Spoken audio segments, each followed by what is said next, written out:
الحمد لله نحمده ونستعينه ونستغفره ونؤمن به ونشكره ولا نكفره ونعاد من يكفره ونعوذ بالله من شرور أنفسنا ومن سيئات أعمالنا. من يهده الله فلا مضل له ومن يضلل فلا هادي له، ونشهد أن لا إله إلا الله ونشهد أن سيدنا مولانا محمدا عبده ورسوله الذي أرسله بالحق بشيرا ونذيرا وداعيا إلى الله بإذنه وسراجا منيرا. أما بعد، فإن خير الحديث كتاب الله، وخير الهدي هدي محمد صلى الله عليه وسلم، وشر الأمور محدثاتها، وكل بدعة ضلالة وكل ضلالة في النار. أيها الحاضرون المستمعون الكرام، هذا يوم الجمعة سيد الأيام في الأسبوع.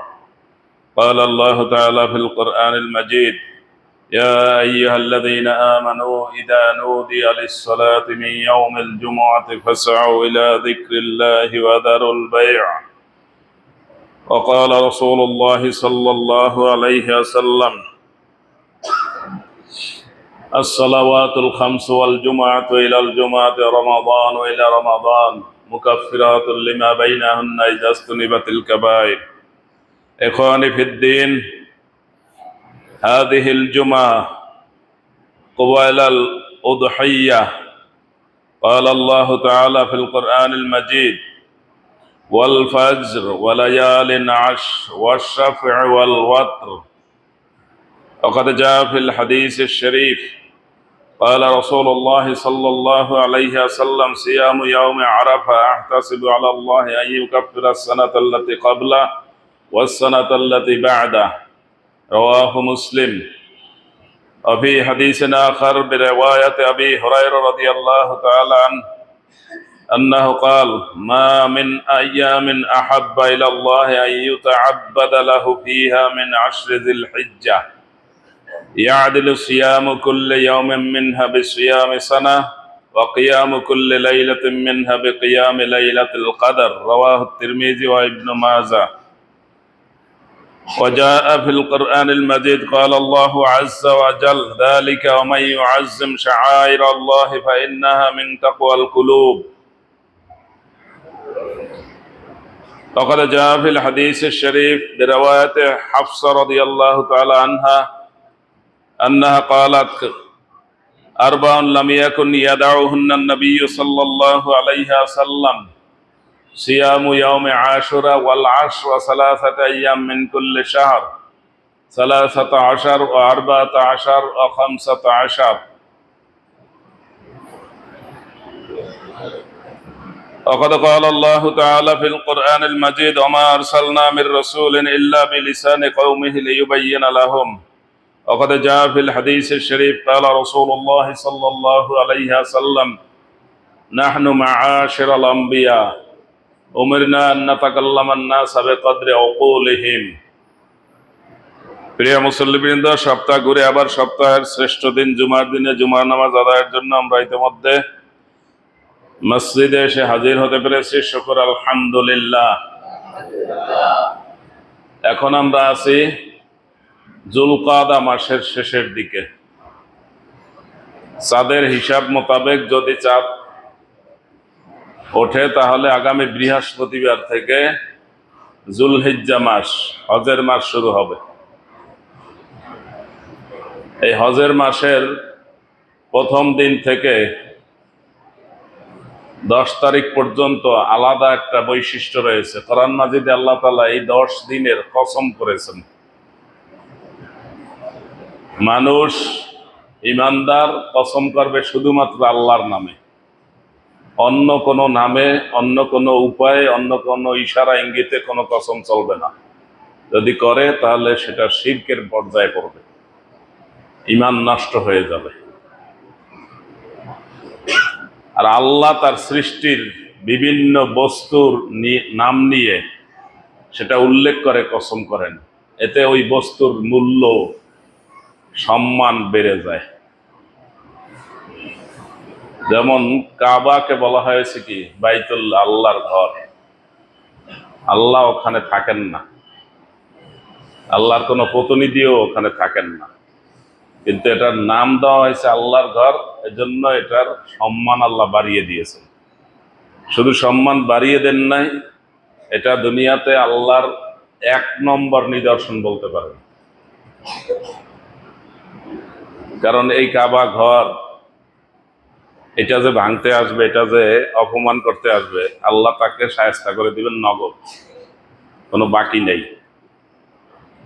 এবং দিয়েছেন, তার রেকর্ড কোরআনে আছে, 105 নম্বর সূরা, সবাই জানেন। এই পর্যন্ত অনেক লোক হাফেজ। আমরা সাধারণত শুনে থাকি সাধারণ মানুষ আলাম তারার হাফেজ। আলাম তারার হাফেজ বুঝেন তো? আলাম তারা থেকে শেষে 10টা সূরা আছে, এই 10টা সূরা অনেকেই পারে। এখন পারে কিনা জানি না, আগের দিনে এগুলো ছিল। আগের দিনে মেয়ে দেখতে গেলে তাকে মুরব্বীরা কয়েকজন মিলে গিয়া, নিজেরা পড়তে না পারলেও কোরআন খুলিয়া দিত, মেয়ে চালু পড়তে পারে কিনা। কোরআন যদি সুন্দরভাবে সুরেলা কণ্ঠে পড়তে পারে, কাজ হয়ে গেছে। এখন তো শহরে গ্রামে সব মোবাইলে ব্যস্ত, আর আঙ্গুলে পুলিশ মাঝে ঘষে নিয়ে ব্যস্ত আছে বেশিরভাগ। এক গ্লাস পানিও ডালিয়া খাইতে পারে না। এটার জন্য মা বাবার গৌরব, আমার মেয়ে 1 গ্লাস পানি ডালিয়া খাইতে পারে না। যে গৌরব না ব্যর্থতা? আর ছেলের কথা যদি মনে করেন যে ছেলে বাজার চেনে না, কোনোদিন বাজারে যায় নাই, এটাও একটা গৌরব। তাহলে এই ছেলে আর এই মেয়ে যদি বিবাহ হয়, তো তো গলাগলি ধরে মরা ছাড়া কোনো উপায় থাকবে না, কিছু করিয়া খাইতে পারবে না। তো কাজ করা কি অপমানের বিষয়? তো রাসূলুল্লাহ সাল্লাল্লাহু আলাইহি ওয়াসাল্লাম সব ধরনের কাজ করেছেন। সাহাবায়ে কেরামের একটি দল সফরে গেছেন, রাসূলুল্লাহ সাল্লাল্লাহু আলাইহি ওয়াসাল্লাম তাদের সাথে আছেন। তখন আবার রোজার একটা অবস্থা ছিল। রমজান মাসের রোজা হোক আর যেই রোজাই হোক, রমজান মাসের রোজা সফরে না থাকলেও সুযোগ আছে কিনা? ফামান কানা মিনকুম মারিদান আও আলা সাফারিন ফাইদ্দাতুম মিন আইয়ামিন উখর। রমজানে যদি অসুস্থ থাকে অথবা সফরে থাকে, তাহলে সেই রোজা পরে থাকতে পারে।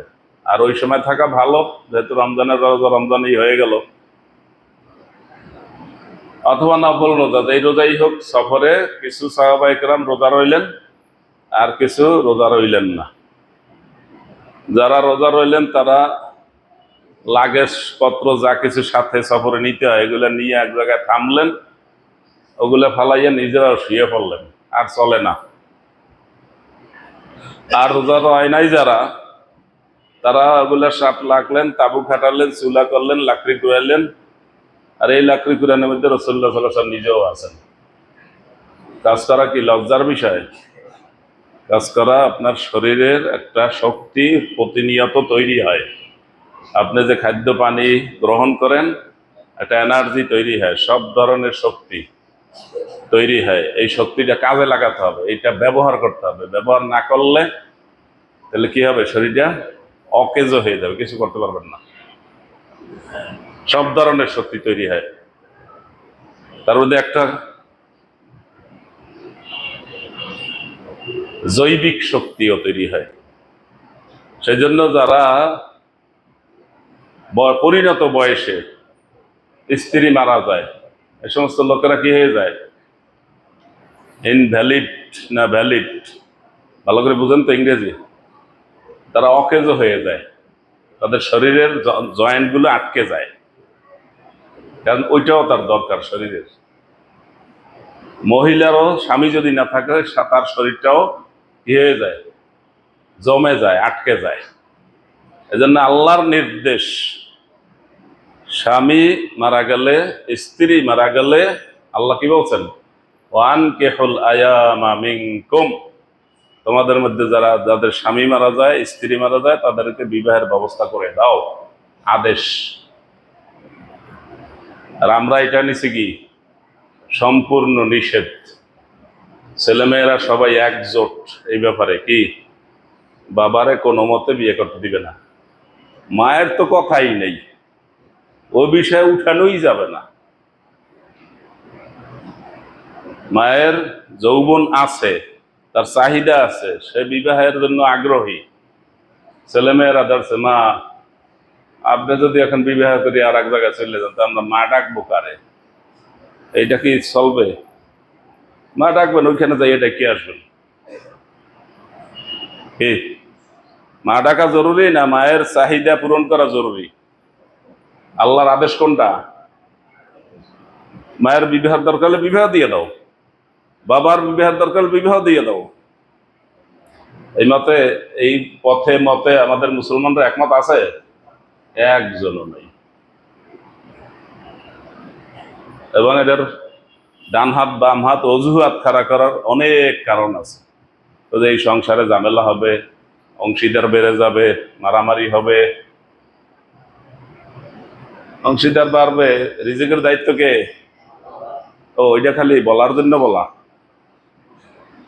আমা মিন দাব্বাতিন ফিল আরদি ইল্লা আলাল্লাহি রিজকুহা। আপনাকে আমাকে সৃষ্টির 50,000 বছর আগে আপনার থাকা খাওয়া পরা যা কিছু দুনিয়াতে লাগবে সবগুলোর ব্যবস্থা আল্লাহ করে রেখেছেন। বিশ্বাস হয়তো? আমরা এই স্থলভাগে যারা আছি তার চাইতে বেশি প্রাণী আছে কোথায়? সাগরের মধ্যে। স্থলভাগ যতটুকু তার দ্বিগুণেরও বেশি কোথায়? জলভাগ। মাত্র 29% হইল স্থলভাগ আমরা যাতে থাকি, মাটি ভূমি শুকনা জায়গা। আর পানি কত? বাকি রয়েছে কত? ওকে, অঙ্কে অনেকেই কাঁচা দেখা যায়। হ্যাঁ, বাংলা পড়ে না, আরবি পারে না, অঙ্কে কাঁচা, ইংরেজিতে দুর্বল। জলভাগ যেমন বেশি তার মধ্যে প্রাণীর সংখ্যাও বেশি। আর সবচেয়ে বড় প্রাণীটা কি স্থলভাগে না জলে? ওই প্রাণীটা যা খায় ও কি এগুলো জমা করে রাখে? ওর খাবার দেয় কে? আপনি যে প্রাণী দেখেন নাই বাতাসের মধ্যে আপনার নাক দিয়ে আমার নাক দিয়ে ভিতরে ঢোকে বের হয়, আমাদের কাছে কিছু জিজ্ঞাসাও করে না, এরকম প্রাণী আছে কিনা? ওদের খাবারের ব্যবস্থা করে কে? وكم من دابة في الأرض لا تحمل رزقها। কত প্রাণী আছে যারা তাদের রিজিক বহন করে না, জমা করে না, স্টক নাই, ওরা এই ব্যাপারে জানেও না কিছু। আল্লাহু ইয়ারযুকুহুম ওয়া ইয়্যাকুম। আল্লাহ ওদেরকে দেয় এবং তোমাদের রিজিকও আল্লাহ দেয়। রিজিকের দায়িত্ব কে? সুতরাং বাবা যদি একটা বিবাহ করে তাহলে সম্পদ ভাগ হয়ে কমিয়ে যাবে নাকি? এই বিশ্বাস করলে কি ইমান থাকে?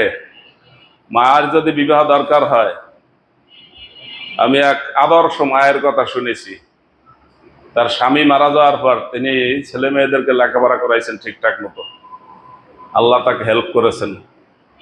তার স্বামী হয়তো যে সম্পদ রেখে গেছে বা তার যে সম্পদ ছিল তা দিয়ে তিনি এগুলো করতে পারছেন, লেখাপড়া করিয়েছেন, তারপর ছেলে মেয়েদের বিবাহ দিয়েছেন।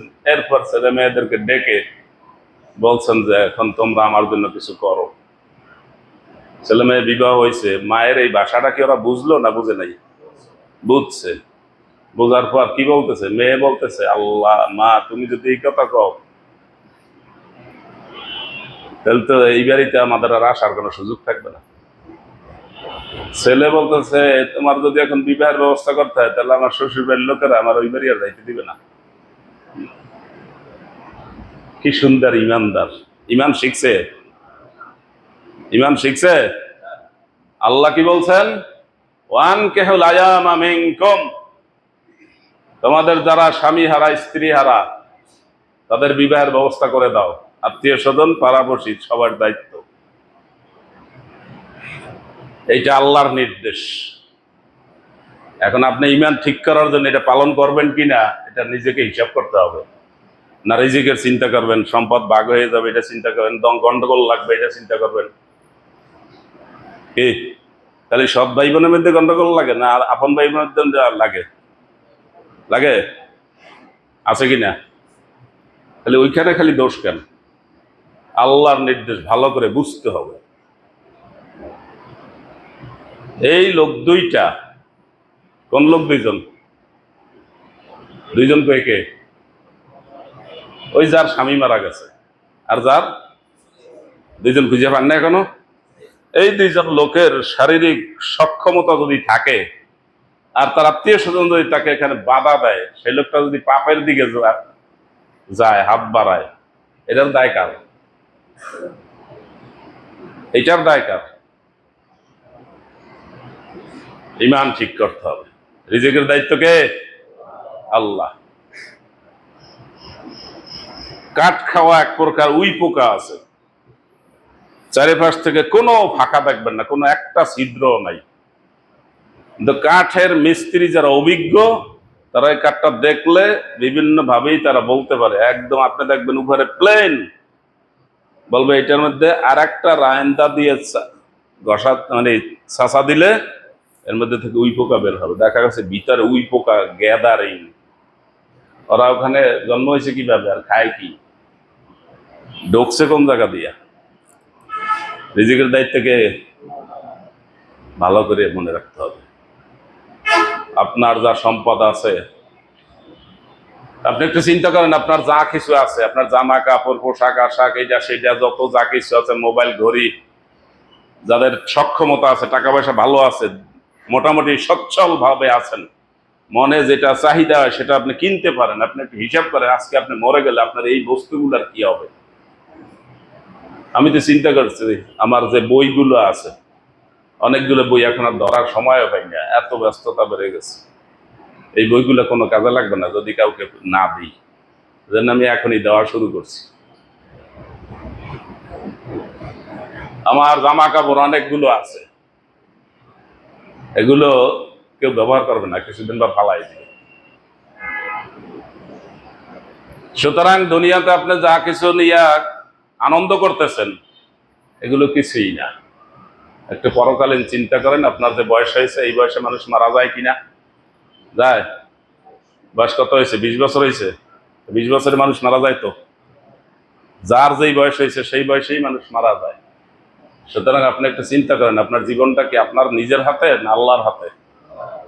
সেই জন্য সেই আল্লাহর সাথে সম্পর্কের জন্য আপনি কি করছেন? আপনি মনে মনে যা ভাবেন, যা চান, এটা চাওয়া মাত্র আল্লাহকে আপনাকে ওইটা দেয় কিনা, এই অবস্থায় অনেকেই বুঝতে পারেন নেই। আপনি যেটা চাইবেন ওইটা আল্লাহ আপনাকে দিয়ে দিবেন। আপনার সাথে এরকম সম্পর্ক, হট কানেকশন থাকবে আল্লাহর সাথে, এরকম তৈরি করতে হবে। কারণ আপনি চাচ্ছেন না, আল্লাহ দেওয়ার জন্য প্রতি রাত্রে বলতেছেন। কোন সময় বলেন? তাহাজ্জুদের সময় বলেন, মধ্যরাতের পরে বলেন, আলা মিন মুবতালিন, কে আছো অসুস্থ, আমার কাছে চাও, আমি তাকে সুস্থতা দান করব। কে আছো অভাবী, তোমার যা দরকার আমি দেব। তা আপনি ওই সময় আল্লাহ ডাকে, আপনি ওই সময় ডাকে সাড়া দেন, তাইলে তো পেয়ে যাবেন। আপনার সাথে তার সাথে সম্পর্ক হোক, হইলে আপনি যেটা চান, মনে মনে কল্পনা করেন, সেটা আপনাকে নিয়ে আসবে, সেটা আপনার সামনে চলে আসবে, আপনি ভাবতেও পারবেন না কিভাবে আসলো, কোথা থেকে আসলো, কে নিয়ে আসলো। সম্পর্কটা কার সাথে থাকতে হবে? আমাদের বডি, প্রথম বডি তৈরি হয়েছে একজনের। কার বডি? আদম আলাইহিস সালামের বডি তৈরি হয়েছে কি দিয়া? মাটি দিয়া। ফেরেশতারা সারা দুনিয়া থেকে খামসা দিয়া, খামসা বুঝেন তো, এই যে কয়টা আঙ্গুল, এটার আরবিতে কি বলে? খামসা। এই খামসা দিয়ে বিভিন্ন জায়গা থেকে মাটি এনে, সব ধরনের মাটি দিয়ে একটা বডি তৈরি করছে। বডিটা তৈরি হয়েছে কিসের? মাটির। এরপর আল্লাহ বলছেন ফেরেশতাদেরকে, বডিটা এখানে রাখো, আমি এটার মধ্যে ফু দিলে সে উঠে দাঁড়াবে, তখন তোমরা তাকে সিজদা করবে। তাহলে ওটার মধ্যে ফু দিল কে? আল্লাহ। ফু গেল কোথা থেকে? আল্লাহর থেকে। ফু বাতাস গেল কোথা থেকে? আল্লাহর থেকে। আর বডিটা তৈরি হয়েছে কিসে? মাটির। বডি ঠিক রাখতে হইলে আপনাকে মাটির উৎপাদিত ফল, ফসল, খাদ্য খেতে হবে। আর রুহু আসছে কার থেকে? রুহু ঠিক রাখতে হলে সম্পর্ক থাকতে হবে কার সাথে? আল্লাহর সাথে। এখন দুনিয়ার অধিকাংশ মানুষ বডিটা ঠিক রাখে, খাদ্য খাদক ঠিকঠাক মতো খায়, কিন্তু আল্লাহর সাথে সম্পর্ক নাই। এই জন্য এই লোকগুলো জীবনের শেষ পর্যায়ে, অর্থাৎ আমরা যেটাকে বলি শেষ পর্যায়ে, জীবন তো জন্ম হওয়ার আগেও শেষ হয় কিনা? জন্ম হওয়ার আগে কিছু মানুষ মারা যায় কিনা? আমাদের হিসাবে যেটাকে আমরা মনে করি জীবনের শেষ পর্যায়ে 50-60 বছর 100 বছর বাঁচলে শেষের দিকে যারা ইমান নাই, আল্লাহর সাথে সম্পর্ক নাই, এই মানুষগুলো অস্থির হয়ে যায়। এখন আমার কি হবে, what can I do now, এখন আমি কি করব, আমার তো জীবন শেষ। নাসায় চাকরি করে, নাসা চিনেন তো কি? আমেরিকার মহাকাশ গবেষণা কেন্দ্র। ওরা যে কত কিছু গবেষণা করে আমরা তো ভাবতেও পারি না। ওরা সাগরের মধ্যে জাহাজ চালায়, এটার মধ্যে আবার প্ল্যাটফর্ম আছে, এটার মধ্যে হেলিকপ্টার নামে ওঠে নাকি? সাগরের মধ্যে ওই জায়গায় হেলিপ্যাড আছে, আর ওই হেলিপ্যাড খালি নামে ওঠে এতটুকু জায়গা না, ওটার মধ্যে আবার শত শত যুদ্ধের বিমান ফাইটার এগুলো রাখে। ভাবতে পারি আমরা? এই মহাকাশ গবেষণা ওদের আছে, ওইখানে অনেক লোক চাকরি করে। সবচেয়ে নিচে যারা, তারা হলো পিএইচডি হোল্ডার। সবচেয়ে নিচে যারা, তারা কি? তো উপরেরটা কি? সেনাবাহিনীতে উপরের কমান্ড যদি না মানে, তাহলে সবচেয়ে নিম্ন শাস্তি হলো তার ফাঁসি। তা ফাঁসির যদি সবচেয়ে নিচে, তা উপরেরটা কি? বোঝা যায় না। সুদি কারবার করলে সবচেয়ে নিম্ন শাস্তি কি? মানে অপরাধ কি? মায়ের সাথে, মানে সৎ মায়ের সাথে পাপের কাজ করা। তাই উপরেরটা কোনটা? কি ভাবতেছেন? যাই হোক, ওই নাসায় যারা চাকরি করে তাদের সাথে বাংলাদেশের মানুষও আছে। আব্দুল আউয়াল নামে এক ভদ্রলোক ছিল, তার সাথে আমার কথা হয়েছে। ওখানে ওই নাসার লোকেরা, যারা খ্রিস্টান, যারা ইহুদি, অন্য ধর্মের, এই আব্দুল আউয়াল সাহেব উনি তাবলিগ করতেন, আছেন আমাদের দেশে এখনো। তো ওনাকে দেখে যে উনি আল্লাহ বিল্লাহ করে, জিকির আজকার করে, ওনার টেনশন নাই কোনো। ওরা জিজ্ঞাসা করে যে তোমার তো কোনো টেনশন নেই, আমাদের তো টেনশন, আমাদের এখন কি হবে, আর মারা গেলে কি হবে? তুমি তো একটা আশায় আছো, মারা গেলে তোমাকে আল্লাহ তাআলা বেহেশত দিবে, জান্নাত দিবে, আমাদের তো কোনো কিছু বুঝি না। তাহলে বেঈমান লোকের কি মরার আগে হতাশা বাড়ে না কি করে? আর ইমানদার লোক বল ইলার রফিকুল আলা, কেমনে তাড়াতাড়ি রফিকুল আলা, আল্লাহর প্রিয় বান্দাদের মধ্যে চলে যাবে, সেই জন্য সে আগ্রহী থাকে। প্রিয় মুসল্লিগণ, আমরা যে মাসে এখন আছি, যেটা আমি শুরু করছিলাম, সেই কথায় চলে যাই। হজের মাসের শুরু আগামী বৃহস্পতিবার থেকে যদি শুরু হয়, তাহলে একটানা 10 দিন কি রোজা। 10 দিন রোজা হলে 10 তারিখে রোজা হয় কিনা? 10 তারিখ আসলে কি কোরবানির দিন। কোরবানির দিনকে রোজা রাখা জায়েজ আছে? নাই। কিভাবে জায়েজ? 10 রোজা হবে কিভাবে? 9 দিন একটানা রোজা থাকবেন, কোরবানির দিনও আপনি রোজা থাকবেন। কোরবানি করে সেই পশুর কলিজা দিয়ে প্রথমে খাবেন। কয়টার সময় খাইতে পারবেন? 12টা, 2টা, 3টা, মোটামুটি সন্ধ্যার আগে খাবেন। সন্ধ্যা পর্যন্ত রোজা থাকা যাবে না। কি পেঁচটা বুঝে গেছে? ওই দিনও আপনি রোজা।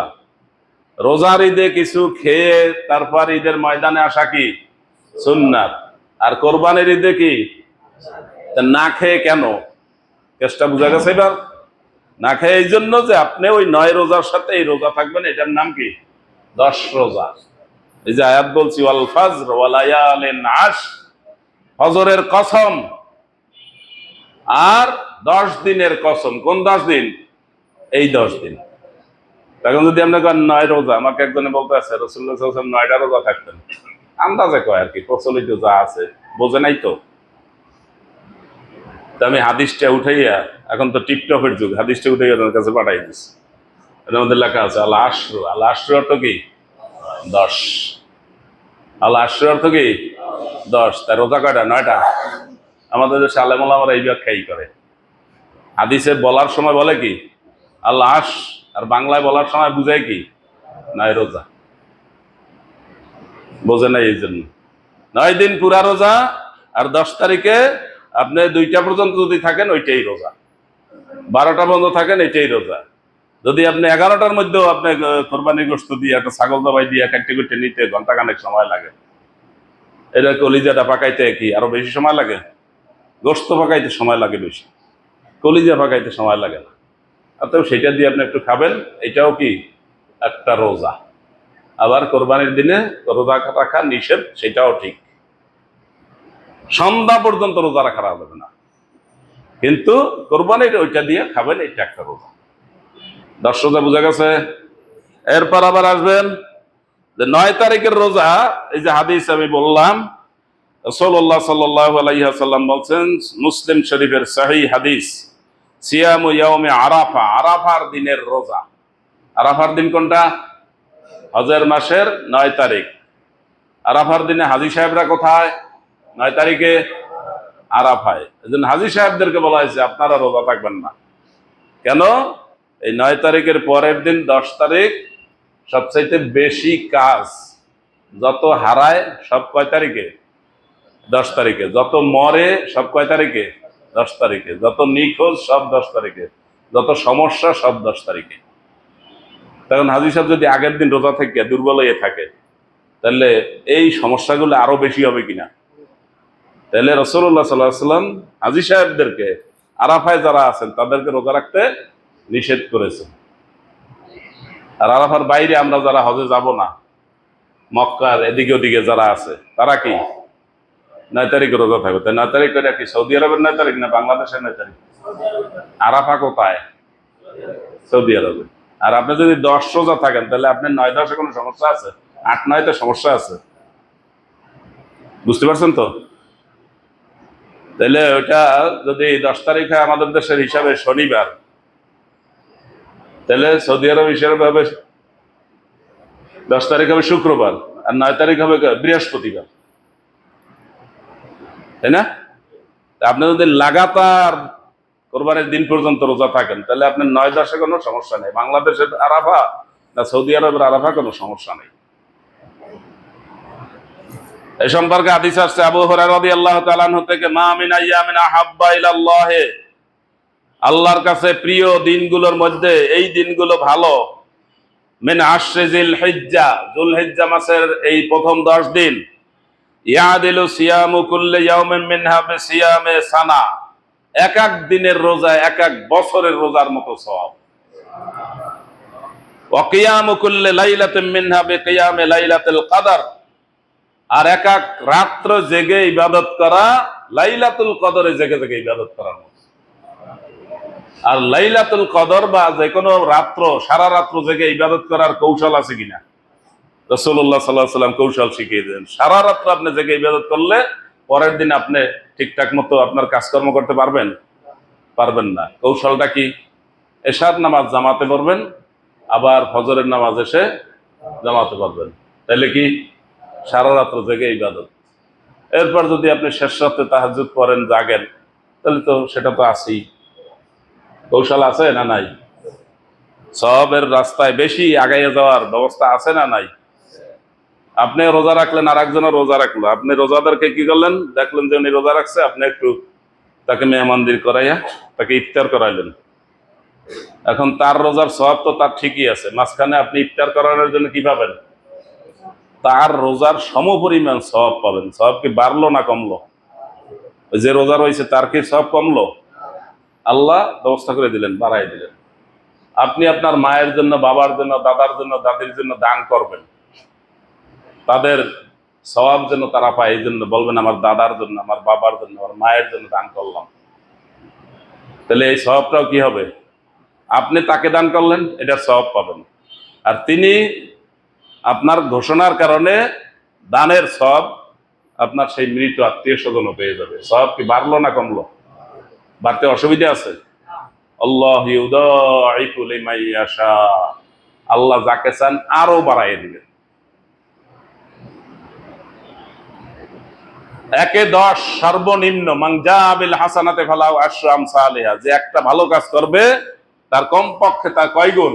10 গুণ। এরপর অন্য আয়াতে কি বলা হয়েছে? 700 গুণ। উদাহরণ কি? একটা বীজ, একটা ধানের বীজ, একটা গমের বীজ, এই ধানের বীজটা থেকে অঙ্কুর বের হইলো, অঙ্কুর কি একটা বের হবে? 7টা অঙ্কুর বের হয়েছে। 7টা অঙ্কুর থেকে 7টা শীষ হয়েছে, প্রত্যেকটা শীষে 100 করে ধান। এখন কত হয়েছে? এর চাইতে সহজ হিসাব আর আল্লাহ কি দিবেন? সুতরাং সওয়াব বাড়ানোর জন্য আপনাকে কৌশল জানতে হবে। আর ইমান নষ্ট হওয়ার জন্য সবাই রেডি, আগেই জানে না তো ইমান নষ্ট। ওই যে বাবার বিবাহ করানো লাগবে, আমি বলি না যে সবারই বাধ্যতামূলক করাইতে হবে, যে করতে চায় যার করার সক্ষমতা আছে, যার দরকার আছে। এক লোক তো কসম করছে, মানে নিয়ত করছে যে স্ত্রী মারা গেছে বিবাহ করবে না, সে নিজেই শক্ত হয়েছে। কিছুদিন যাওয়ার পর তার গিরায় গিরায় ব্যথা শুরু হয়েছে, গেছে ডাক্তার কাছে, ডাক্তার ঔষধ দিছে, এরপর আবার গেছে ঔষধ দিছে, আবার গেছে না আপনার ঔষধ আর ধরবে না, তাতে কি করতে হবে? আপনার বিবাহ করতে হবে। তার শরীরটা যেইভাবে সচল ছিল সেই সচলতা বন্ধ হয়ে গেছে, এখন তার শরীরটা কি হয়ে যাচ্ছে? অকেজ হয়ে যাচ্ছে। সচল রাখতে হবে। আপনার গাড়িটা যদি 1 মাস না চালান, তারপর কি করতে হবে? এমনিতেই নিয়ে হসপিটালে উঠান লাগবে। সুতরাং বিষয়গুলো বুঝতে হবে। আগামী বৃহস্পতিবার থেকে শুরু হবে কি, শনিবার যদি আমাদের কোরবানির 10 তারিখ হয়, 9 তারিখ থেকে তাকবীরে তাশরিক পড়তে হবে। মনে আছে? আমাদের দেশে আল্লাহু আকবার প্রথমে কয়বার বলে? 2 বার। আমি মক্কায় দেখে আসছি তারা 3 বার বলে, আল্লাহু আকবার, আল্লাহু আকবার, আল্লাহু আকবার, এভাবে টেনে টেনে বলে। আমরা তো তাড়াতাড়ি আল্লাহু আকবার, আল্লাহু আকবার, লা ইলাহা ইল্লাল্লাহ, লা ইলাহা ইল্লাল্লাহ, আল্লাহু আকবার, আল্লাহু আকবার, লা ইলাহা ইল্লাল্লাহ, আল্লাহু আকবার, আল্লাহু আকবার, লিল্লাহিল হামদ। আর টেনে টেনে বলে। কয়বার আল্লাহু আকবার? 3 বার। মনে থাকবে তো? তাকবীরে তাশরিক বুঝেন তো? 9 তারিখ থেকে 13 তারিখ পর্যন্ত তাকবীরে তাশরিক পড়তে হবে। আল্লাহু আকবার, আল্লাহু আকবার, আল্লাহু আকবার, লা ইলাহা ইল্লাল্লাহ, আল্লাহু আকবার, আল্লাহু আকবার, ওয়ালিল্লাহিল হামদ। মনে থাকবে? যে ফরজ নামাজের পরে ইমাম সাহেব ভুলে গেল, মুক্তাদিরা শুরু করে দিবেন। তবে তাড়াতাড়ি করে ইমামের আগে বলতে পারছেন, এই ক্রেডিট নেওয়ার জন্য তাড়াহুড়া করবেন না, তাহলে আপনার নামাজ নষ্ট হইবে। নামাজ তো এমনিই বাংলাদেশে অনেকের নামাজ হয় না। মনে আছে তো কথাটা? কি কারণে নামাজ হয় না? শুরু করে ইমামের আগে, শেষও করে ইমামের আগে। মনে হয় যেন গাড়ি ছাড়ে, লঞ্চ ছাড়ে, আমাদের বরিশালের লোকেদের তাড়াহুড়া করে খালি। তাড়াহুড়া করা কার কাজ? ও, এটাও মনে আছে, এটাও সবাই মনে আছে। তাড়াহুড়া করা কার কাজ? শয়তানের কাজ। আর এই নামাজ শুরুতেও তাড়াহুড়া, শেষেও তাড়াহুড়া। ইমাম আল্লাহু আকবার বলে শেষ করলে তখন আপনি শুরু করবেন আল্লাহু আকবার। ইমাম 2 দিকে সালাম ফিরানো শেষ হবে, তখন আপনি শুরু করবেন আসসালামু আলাইকুম ওয়া রাহমাতুল্লাহ। মনে থাকবে তো? জি। আর কি কাজ? কোরবানির সাথে আকিকা চলে আসে। আমাদের দেশে একটা নিয়ম কি, কোরবানির সাথে আকিকা চলে আসে। লোকেরা আগেই জিজ্ঞাসা করে, হুজুর আমি তো কোরবানি দিতে পারবো না, আকিকা দিলে হবে কিনা? আকিকা দিলে তো হবে। দিবেন কোথায়? আকিকা দিবে কি দিয়া? ছেলের জন্য কয় ছাগল, মেয়ের জন্য কয় ছাগল? ছেলের জন্য 2 ছাগল, না পারলে 1 ছাগল দিলেও হবে। কথা ক্লিয়ার? এখন লোকেরা কি করে? আকিকা দিতে যায় কোথায়? গরুতে। গরু দিয়ে আকিকার কথা কোরআন হাদিসে কোনো প্রমাণ নাই। অতএব যেই প্রমাণ নাই সেই কাজ আপনি করলে আপনি ঠিকমতো সওয়াব পাবেন তো? কাজ ঠিকমতো হবে তো? মোটেও না। আকিকা দিবে কোন সময়? সন্তান জন্মের 7ম দিনে। জন্ম হয়েছে শুক্রবার, আকিকা কি বার? বৃহস্পতিবার, 7 দিন। এই দিনে 3টা কাজ। কয়টা কাজ? একটা হলো তার সুন্দর করে একটা নাম রাখবেন, তার মাথার চুল কামিয়ে দিবেন, আর ওই চুলের সমপরিমাণ রৌপ্য অথবা তার মূল্য দান করবেন, সদকা করবেন। আর ছেলের জন্য 2 ছাগল যার বয়স 1 বছরের বেশি, আর মেয়ের জন্য 1 ছাগল যার বয়স 1 বছরের বেশি। এটা জবাই দিয়া 2 দিকের আত্মীয়। আত্মীয় কয় দিকের? কোন কোন দিক? উত্তর দিক আর দক্ষিণ দিক, দাদার দিক আর নানার দিক।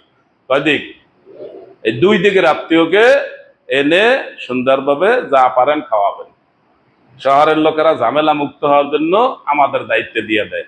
আমরা হুজুরের আবার যাই বুঝাই যে আপনি ঝামেলা করবেন কি করতে, ছাগলের টাকাটা দিয়ে দেন। দুইটা ছাগলের 40,000 টাকা দিয়ে দেয়, বাস দুইটা ছাগল কিনে আমরা এটা নিয়ে এক জায়গায় নিয়ে এতিমখানায় মাদ্রাসা এখান দিয়ে খাইয়ে দিয়ে শেষ। আকিকা ঠিক মতো হয়েছে? এটা হক কাদের? দুই দিকের আত্মীয় পাইছে, ঝামেলা মুক্ত হওয়ার জন্য ওনারা এটা ছাড়িয়ে দেয়। এইভাবে হয় নাই। এটা একটা ইবাদত, এটা একটা উৎসব। আকিকা কি একটা ইবাদত, একটা উৎসব। উৎসব আমাদের দরকার আছে কিনা? না আমরা বোবা বসে থাকবো? আমাদের জন্য দুইটা উৎসব আছে, দুইটা ঈদ আছে, আনন্দ খুশি। প্রত্যেকের বাড়ি প্রত্যেকে যাবে, কোনো দাওয়াত লাগবে? কোনো দাওয়াত লাগবে না, আল্লাহর পক্ষ থেকে দাওয়াত দেওয়া, খালি গেলেই হয়। গরিব মানুষ ধনী মানুষ সবাই খুশি হবে, ডেকে নিয়ে যাবে। যদি না নেয় তাহলে বুঝতে পারবো ইসলাম থেকে সরছে। ইসলাম থেকে যদি আপনি সরে যান, আপনি যদি মানুষের খাওয়াইতে না চান, তাহলে আপনার খাওয়ান আল্লাহ বন্ধ করে দিবে। আছে কি না? বুঝেন নাই? আগে শুনতাম অনেক বাড়িতে, এই বাড়িতে ওই বাড়িতে খাওয়ান আর খাওয়ান, খাওয়ান আর খাওয়ান, সবাই কষ্টের জন্য খাওয়ান টাউন বন্ধ করে দিয়েছে। এখন আল্লাহ তাদের খাওয়ান বন্ধ হয়েছে। এখন হোটেলে দিয়ে দুইটা পরোটা খায় আর একটা পরোটা লইয়ে বাসায় যায়। আছে কি না? খাওয়ান বন্ধ করে দিছে কে? সাবধান, মানুষের খাওয়ানোটাকে যদি আপনি কপাল বাস করাইয়ে ফেলান, তাহলে আপনার খাওয়ান আল্লাহ বন্ধ করে দিবে। খাওয়াবেন, ধুমসে খাওয়াবেন। ভালো কাজ কি কি? আইয়ুল ইসলামে খায়ের। রাসূলুল্লাহ সাল্লাল্লাহু আলাইহি ওয়াসাল্লামের কাছে জিজ্ঞাসা করেছে, ইয়া রাসূলুল্লাহ, ইসলামের কোন কাজটা ভালো? বলছে তুতিমুত তুআম, খাদ্য খাওয়াও, আর তাকরাউস সালাম, সালাম দাও। এক হাদিসে এই দুইটার কথা বলেছে, অন্য হাদিসে আরো আছে। সুতরাং যাকে পারেন খাওয়াবেন। একদম অমুসলমানকে খাওয়ান, সেটাও কি সওয়াব হবে না গুনাহ হবে? এটা কুকুরকে খাওয়ান, এটাও কি হবে? সওয়াব হবে। যার কলিজা আছে, কলিজাটা ঠান্ডা করবেন, আল্লাহ আপনার ব্যবস্থা করবেন। কলিজা আছে কিনা সবাই? প্রাণী যত আছে সবার কলিজা আছে তো? এই কলিজাটাকে খাওয়া ঠান্ডা করবেন খাদ্য দিয়ে খাওয়াইয়া। খাওয়ানটা হলে আল্লাহর দায়িত্ব, রিজিকের দায়িত্ব কার? আল্লাহর। সেই কাজটা আপনি করবেন, আল্লাহ আপনার ব্যবস্থা করবেন। আর আপনি আস্তে আস্তে এটা বন্ধ করে দিবেন। ঝামেলা কষ্ট কে করবে? মহিলারা পারে না, তাহলে আল্লাহ ওদের হাত পা এগুলা জোড়াগুলো আটকাই দিবে, ওরা একা সোজা হয়ে যাবে। কি সোজা হয়ে গেলে কি হবে? লইতে পারবে না, বসতে পারবে না, নামাজ পড়তে পারবে না, রুকু করতে পারবে না, ওঠা বসা করতে পারবে না, সব বন্ধ হয়ে যাবে। আর যদি কাজ করে সবগুলা অঙ্গ প্রত্যঙ্গ কি হবে? অ্যাক্টিভ থাকবে। আর এগুলোর জন্য প্রত্যেক নামাজের পরে কি করতে হবে? তাসবিহ পড়তে হবে। প্রত্যেক জোড়ার জন্য কি তাসবিহ আছে? হ্যাঁ, এগুলো মনে রাখবেন। সম্মানিত হাজিরিন, এই কোরবানি উপলক্ষে আমাদের বিরাট বিরাট বাজেট আছে, আছে কি না? এই বাজেটটাকে একটু কমাইয়া যদি আপনি ফিলিস্তিনের মানুষের জন্য কিছু দান করেন, আপনার আশেপাশে কেউ আছে চিকিৎসা করাইতে পারে না, মেয়ে বিবাহ দিতে পারে না, এরকম মানুষ আছে, তাদেরকে যদি দেন, দুইটা কাজ একসাথে হয় কিনা? আপনি 2 লাখ টাকার একটা গরু কিনবেন, 1,80,000 কিনেন, 20,000 টাকা দান করলে তো বিরাট একটা, নাকি? 10,000 টাকাও দিতে পারেন। কোরবানির চামড়া কেউ বিক্রি করবেন না, এগুলোর পরে আবার সময় আসবে বলবো। কোরবানির চামড়া বিক্রি করবেন না, হয়তো আপনি ব্যবহার করবেন, নাইলে খাবেন, নাইলে একদম চামড়া ধরে দিয়ে দিবেন। কারণ এই কোরবানির পশুটা কি আল্লাহ আপনার কাছ থেকে নিয়েছেন। আপনার সম্পদ বেশি, যেন বলছে তুমি কোরবানি দাও, আল্লাহ আপনার কাছ থেকে পশুটা নিয়ে গেছেন। এরপর আবার আল্লাহ আপনাকে ফেরত দিচ্ছেন যে তুমিও চাইলে খাইতে পারো, খাও, খাওয়াও, রেখে দাও। তাহলে আল্লাহকে দিয়ে দিয়েছেন, আল্লাহ আবার আপনাকে খাওয়ার জন্য অনুমতি দিচ্ছেন। আগে কিন্তু খাওয়ার অনুমতি ছিল না, এখন আমাদের জন্য বোনাস।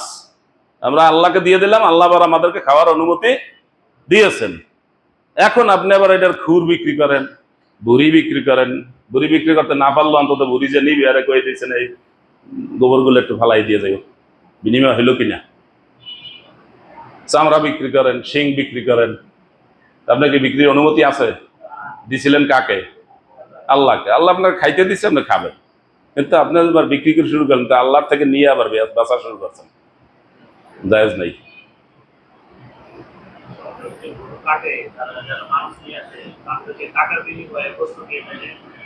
জি, এখানে আরো একটা বিষয়, সবাই এই বিষয়টা জানে। এই গরু যারা কাটে, তাদের বিনিময়ে কেউ গোস্ত দিয়ে হবে? জানেন না? গোস্ত দিয়ে যদি বিনিময় দেন তাহলে আবার গোস্ত বিক্রি করা হইলো। আগে তো বিক্রি হইলো চামড়া, এখন হয়েছে কি তাকে পারিশ্রমিক দিবেন, তার সাথে আগেই কন্ট্রাক্ট ফাইনাল। ভাই এটা কোরবানির পশু, তোমারে টাকা দেবো কত এইটা কথা বলো, তুমি আমাদের এখানে গোস্ত চাইবা না, আর আমরা তোমারে গোস্ত দিব কিনা সেটা আমাদের বিষয়। কথা ক্লিয়ার করলে অসুবিধা আছে? আপনি রিক্সার ভাড়া ঠিক করে নেন নাই, এখন ওইখানে যে গন্ডগোল লাগাইছেন কি ঠিক করে নেন নাই কেন? ঠিক করে নিলে তার গন্ডগোল হইতো না। ভাই ভাড়া কত, আমি যাত্রাবাড়ি যাবো, ভাড়া 30 টাকা, তাহলে ওখানে যাই এখন 40 টাকা চাই বলছে, আর আপনি তো আগে থেকে জানেন 30 টাকা, এই 40 টাকা চাই কিনা? মাশাআল্লাহ, আপনি তো ভালো জানেন। আমার কাছে একদিন চাইছে, আর আমি 8 সাইজ চাইছি, ঘটনা কি?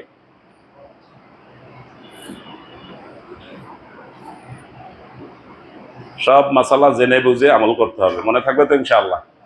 কোরবানি আসতেছে এবং এই 10 দিনের আমল আমল করি আপনি আল্লাহর সাথে সম্পর্ক তৈরি করবেন, এটা যেন মনে থাকে। 10 দিনের রোজা লাগাতার, এবং কোরবানির দিনেও কিছু সময় রোজা, এটা মিলে হবে 10 দিন। আর তাকবীর, এগুলো মনে রাখতে হবে। আর আকিকা, আকিকা হলো 7ম দিনে, আকিকার সাথে কোরবানির কোনো সম্পর্ক নেই। আকিকা দেওয়া বাবার দায়িত্ব, সে ভিক্ষুক না গরিব নাকি কোনো কথা নাই। আর কোরবানি দেওয়া হলো সক্ষমতার উপরে নির্ভর করে, মানে ওয়াজাদা সাআতান, যার সক্ষমতা আছে সে কোরবানি দিবে। অনেক সক্ষম লোকে কোরবানি দেন না। নিয়তটাকে একটু পরিষ্কার করেন, আল্লাহ আপনাকে সম্পদ দিচ্ছেন, শুকরিয়া করেন, ছেলে মেয়েগুলোর মনটা একটু উজ্জ্বল করেন।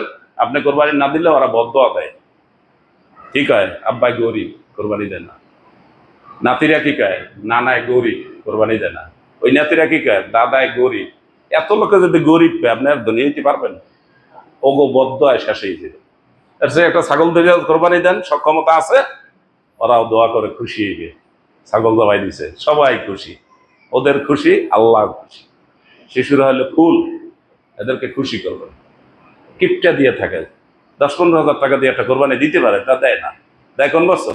ওই যে বছর ছেলে বিয়ে করাইছে এই বছর। কার জন্য দিছে? ব্যয় বাড়ির জন্য, আল্লাহর জন্য দিছে। যে বছর মেয়ে বিয়ে দিছে ওই বছর কোরবানি দেয়, কার জন্য দিছে? ওই জামাইরে খুশি করার জন্য, যে আমি ধনী আছি। এতদিন আছিল কি ভিক্ষুক? তাহলে এই কোরবানি কি আল্লাহর জন্য না ব্যয় বাড়ির জন্য? এগুলো বুঝতে হবে। আল্লাহ তাআলা আমাদের তৌফিক দান করুন। هذا ما عندي والعلم عند الله سبحانك لا علم لنا إلا ما علمتنا إنك أنت العليم الحكيم.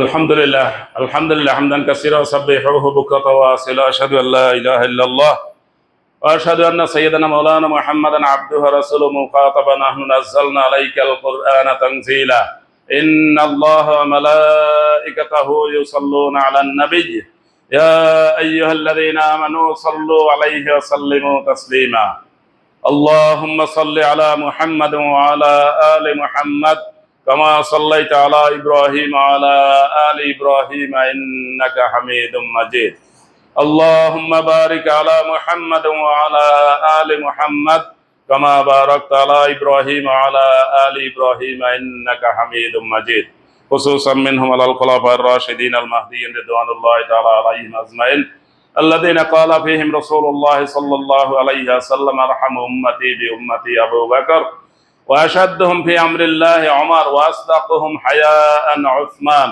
وأقضاهم علي وأعلمهم بالكتاب والسنة معاذ بن جبل وأقرأهم أبي بن كعب رضوان الله تعالى عليهم أجمعين اللهم أعز الإسلام والمسلمين اللهم انصر الإسلام والمسلمين اللهم انصر المسلمين في أنحاء العالمين خصوصا في أهل فلسطين في أهل كشمير في أنحاء العالمين والمجاهدين ربنا آتنا في الدنيا حسنة وفي الآخرة حسنة وقنا عذاب النار رب ارحمهما كما ربياني صغيرا ربنا هب لنا من أزواجنا وذرياتنا قرة أعين واجعلنا للمتقين إماما ربنا اغفر لنا ولإخواننا الذين سبقونا بالإيمان ولا تجعل في قلوبنا غلا للذين آمنوا ربنا إنك رؤوف رحيم سبحان ربك رب العزة عما يصفون وسلام على المرسلين والحمد لله رب العالمين